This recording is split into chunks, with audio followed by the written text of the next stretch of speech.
Hello guys! Hello, this is for Aquarius. Aquarius, welcome dito sa aking channel, Kapalaran 888. Welcome guys. Alamin natin kung anong messages. Okay.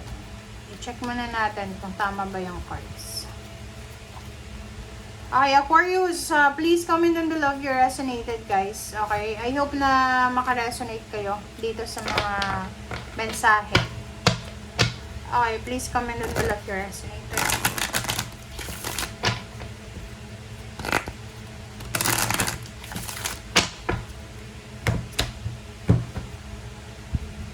Okay, wait lang guys. Okay.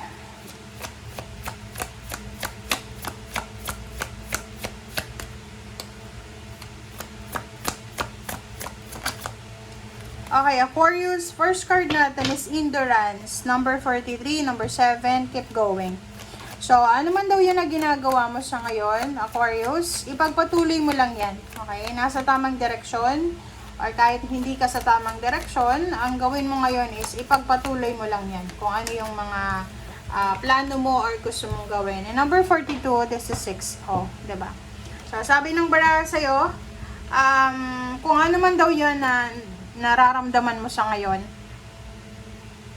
Okay, like, empleyado ka pa lang. Tapos biglang masasagi sa isip mo na bakit kaya hindi ko subukang mag-apply ng mas mataas na posisyon sa trabaho. So, yun, pwedeng maramdaman mo yun. Bigla-bigla kang magle-level up, parang ganun. So, nakikita ko sa'yo dito, mas makakaramdam ka ng sobra-sobrang excitement, makakaramdam ka ng sobra-sobrang boost, lalo sa confidence mo, okay? Nakikita ko may mga mararamdaman kayo mga konting insecurity sa buhay nyo, okay? May insecure ka ng konti sa mga relatives mo, sa friends mo, sa kapamilya, sa katrabaho. And yun yung possible na magbigay sa'yo ng sobra-sobrang inspiration and motivation na mag-level up sa buhay. Alright, Aurora. Oh, diba? Aurora and Wave of Power. So, pareho lang message nila. Sabi ng barahan na you are flying high right now. So, maraming improvement na posibleng mangyari sa buhay mo sa ngayon.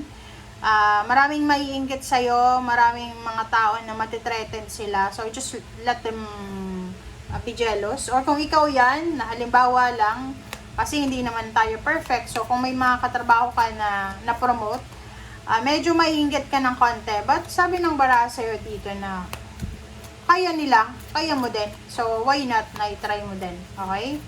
Pagbutihin mo din yung trabaho mo. Parang ganun lang yun. Alright, Bridget.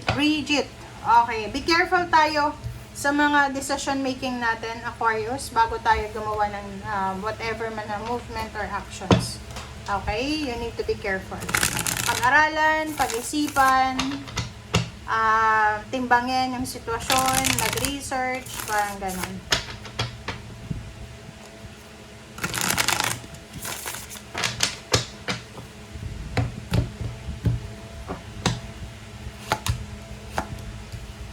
Alright, so, 6 of Cups and 8 of Swords. So, nakikita ko sa'yo dito merong mga Aquarius na pwedeng hindi ka pa rin makamove on sa mga past trauma.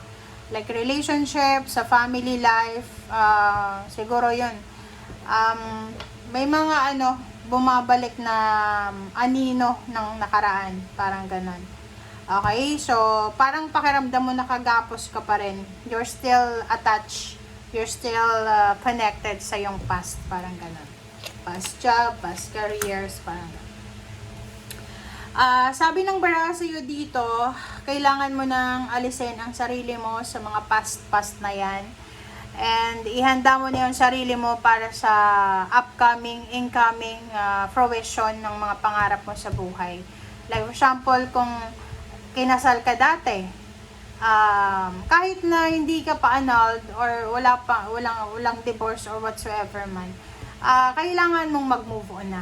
Okay? You need to move on na. So, sabi ng baraha sa'yo, there's a karma coming para sa'yo. We don't know if it's good or bad karma, Aquarius, but there's a karma coming para sa'yo. Diba? So, trabahuin mo daw. Okay, trabahuin mo. Kasi ganun naman talaga guys eh. Pag gusto nating mabago yung takbo ng buhay natin, make sure na mag-exert tayo ng effort. Diba? Okay? Ace of Swords, so maraming kwento, maraming chismis, maraming unexpected twist ang posibleng darating. Dito sinasabi ng barahan na nasa energy mo yan, maraming communication ka, mabibisi yung ano mo mabibisi yung social media accounts mo, mga messenger, WhatsApp, or kung ano pa man. Yun, maraming balita din para sa future mo. So, nakikita ko sa'yo dito na kailangan mo daw na kumalma. Kasi sobrang excited ito. Excitement ito na mararamdaman mo. Yung parang excited ka sa paparating mong kasal, excited ka para sa December, excited kang magpatayo ng bahay, excited kang magpabinyag, or excited ka sa mga pinaplano mong occasions. Okay. Diba? Sobra yung excitement mo dito, Hindi matatawaran yung excitement mo. Like, halimbawa, pamangkin mo lang, bibinyagan yung pamangkin mo. Excited ka. Parang ikaw yung bibinyagan, 'di ba? So, pinaplano mo na lahat, yung reception, yung color ng motif, ganyan, ganito. Alright, Page of Cups. Page of Cups and the Lover. So, kung ikaw naman ay single, looking for a relationship or any friendship or allies, nakikita ko sa'yo dito na, may mga kakilala ka dati. Yan, yung mga ex nyo, kakilala dating katrabaho na posibleng magkita ulit kayo, na pwedeng magkaroon ng time para magkapatawaran, magkaroon ng time para maghingi ng apology, and papatawarin mo naman, or ikaw yung may kasalanan, ikaw yung hihingi ng apology, ganyan. Okay? So, there's a relationship na na delay, na posibleng matuloy sa ngayon. Nakikita ko din sa inyo dito, maybe you're waiting kung kailan mo na matatapos yung hinuhulugan mong sasakyan. Naghihintay ka kung kailan ka na magta-travel, kung kailan mo makukuha yung visa.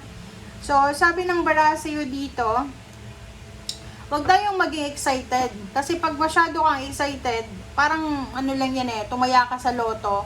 Every minute, inaalala mo, ay, tumaya ako sa loto. Hindi ka mananalo pag ganon. So, sabi ng bara sa'yo dito, just take a rest, diba? Magpahinga. Ipahinga mo yung isip mo instead na sobra-sobra kang isip ng isip. Okay? Four of Cups. And, kaya, So, ang ganda na ito, guys.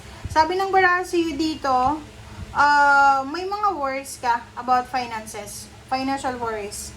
And, sinasabi ng bara sa'yo dito, you're lucky because there's someone here na posibleng makakatulong sa'yo. Pwedeng kapatid, kaibigan, kakilala. Matutulungan ka niya para makaalis ka sa mga worries and fears mo about money. Or maybe there's someone na kakilala mo, kapatid, magulang, kaibigan. May mga financial problems sila na ikaw yung makakatulong sa kanila. Alright? Thank you for watching, guys. Bye!